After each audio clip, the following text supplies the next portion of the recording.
Saudara-saudari yang dikasihi Tuhan, selamat pagi, berkah dalam, salam pertobatan. Ojo lali bahagia. Sudahkah kita memberi senyum hari ini? Minggu 5 Maret 2023. Mari kita awali permenungan kita hari ini dengan tanda kemenangan Kristus dalam nama Bapa dan Putra dan Roh Kudus. Amin. Permenungan kita diambil dari Injil Matius bab 17 ayat 1 sampai 9. Enam hari kemudian, Yesus membawa Petrus, Yakobus, dan Yohanes saudaranya, dan bersama-sama dengan mereka ia naik ke sebuah gunung yang tinggi. Di situ mereka sendiri saja. Lalu Yesus berubah rupa di depan mata mereka. Wajahnya bercahaya seperti matahari, dan pakaiannya menjadi putih bersinar seperti terang. Maka nampak kepada mereka Musa dan Elia sedang berbicara dengan dia. Kata Petrus kepada Yesus, "Tuhan, betapa bahagianya kami berada di tempat ini. Jika Engkau mau, biarlah aku dirikan di sini 3 kemah. Satu untuk Engkau, satu untuk Musa, dan satu untuk Elia." Dan tiba-tiba sedang ia berkata-kata, turunlah awan yang terang menaungi mereka. Dan dari dalam awan itu terdengar suara yang berkata, "Inilah anak yang kukasihi, kepadanya lah aku berkenan. Dengarkanlah dia."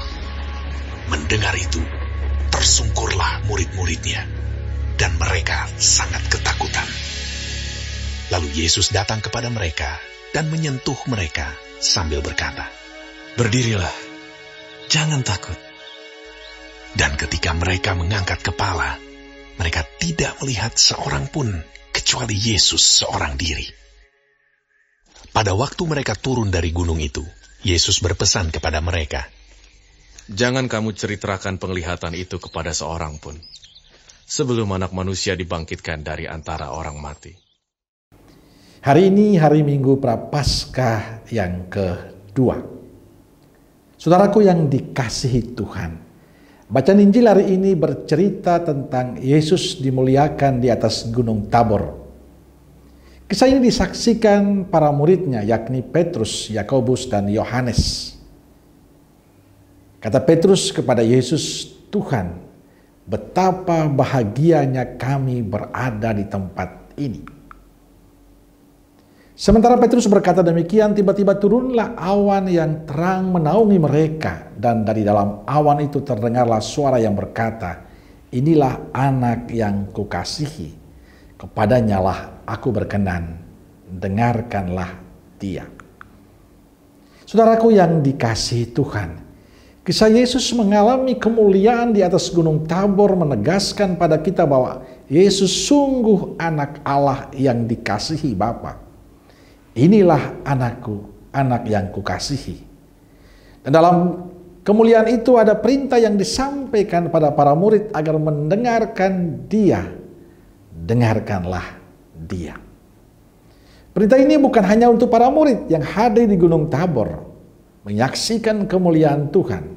Tapi hari ini perintah Tuhan itu disampaikan pada kita, Anda dan saya. Perintahnya jelas, agar kita mendengarkan dia, mendengarkan Tuhan. Pertanyaannya adalah, apakah kita sungguh-sungguh telah mendengarkan Tuhan?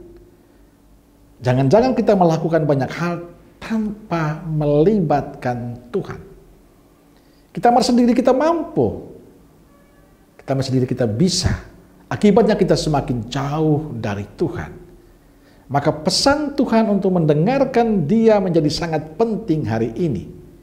Mendengarkan dia berarti melaksanakan apa yang disampaikan Tuhan pada kita. Melakukan tindakan-tindakan nyata tentang kebaikan Tuhan dalam keseharian hidup kita. Misalnya membantu sesama kita yang membutuhkan, peduli dengan yang menderita, berbagi sedekah pada yang membutuhkan, mau menolong sesama, mau mendengarkan sesama kita, mau meluangkan waktu untuk keluarga kita, dan masih banyak hal lain yang bisa kita lakukan sebagai wujud kita mendengarkan perintah Tuhan. Kalau kita bisa melakukan itu semua, kita peduli dengan sesama, memiliki hati untuk sesama, itulah cara kita mewujudkan perintah Tuhan. Saudaraku yang dikasihi Tuhan, saat kita melaksanakan apa yang Tuhan perintahkan pada kita, sebenarnya kita menunjukkan bahwa kita mendengarkan Tuhan dan mencintainya. Maka kita boleh bertanya pada diri kita sendiri, apakah saya sebagai murid Tuhan sudah melaksanakan perintah-perintah Tuhan atau tidak? Sudahkah kita mewujudkan tindakan baik Yesus dalam kehidupan kita atau belum? Saya berharap semoga sabda Tuhan hari ini mendorong kita untuk semakin mencintai Tuhan lewat perbuatan-perbuatan baik kita. Bagi saya, di saat kita melakukan perbuatan baik, di saat kita memberi berkat bagi yang lain, di saat kita menjadi berarti untuk sesamanya, itulah bukti bahwa kita mendengarkan Tuhan.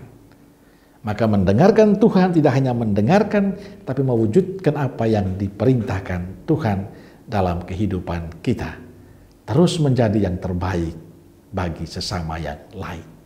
Amin. Semoga Allah yang penuh kasih memberkati saudaraku sekalian, Bapa, Putra, dan Roh Kudus. Amin. Keluarga Kudus Nazaret, doakanlah kami. Amin. Berkah dalam